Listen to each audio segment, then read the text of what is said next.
Question number 2. I was shut down on this. So there's a bunch of posts this week, and since he did it, about Greg Olsen's consecutive 1,000-yard seasons, right? Becoming the first one to ever do that. Coincidentally, these people are Patriots fans, basically saying that, it's great that he's the first to ever do it, but they don't think it's a remarkable thing in 2017. Basically, the way that the position has changed, it's not uncommon for a tight end to get 1,000 yards now. Total bias aside, do you think that it's a remarkable feat now, or just kind of a weird coincidence that it's never happened before?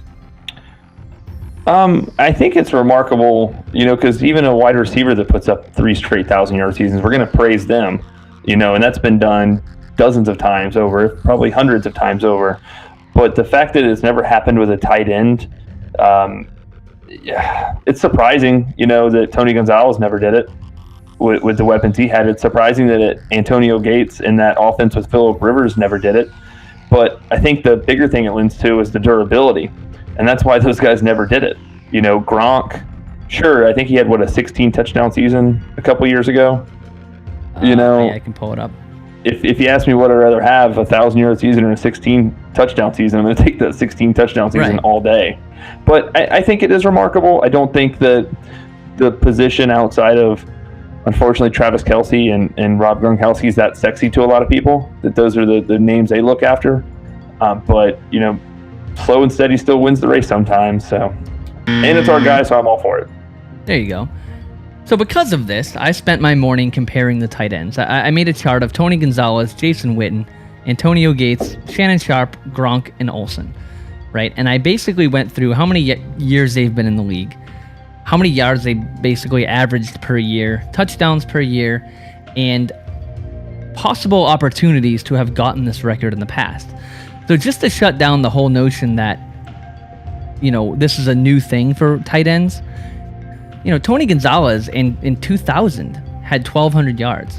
The next season he had 917. And the season before that he had 850.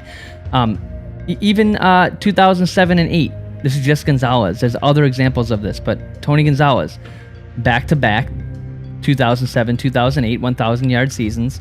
In the year before, he had 900, and the year after, he had 867, but he never had 3 in a row.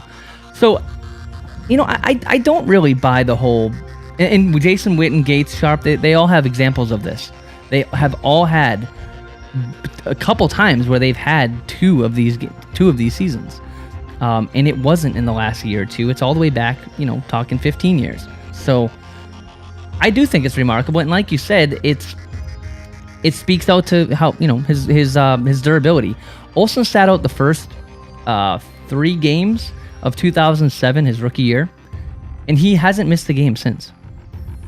So, and he's played through some serious injuries too. So. Yeah, and granted his stats are a little low. I mean, he's definitely in the conversation, but I mean, Gronk's pretty much running on 870 yards per year average, while, Olsen's at 736.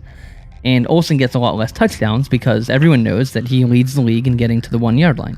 I think he said it himself. So, I do think it's remarkable. I think it's, you can say that, it's a norm that the tight ends get this many a year, but to get it that many consecutive years, still remarkable. I don't care what year it is. A lot of people have played tight end, and he's still the only one that doesn't. He'll always have that, so nobody can ever take it away. I went a little over on that one. Maybe I can post those stats. It's tough to talk about 6 guys' career stats in about a minute, but I tried to get it out as much as I could.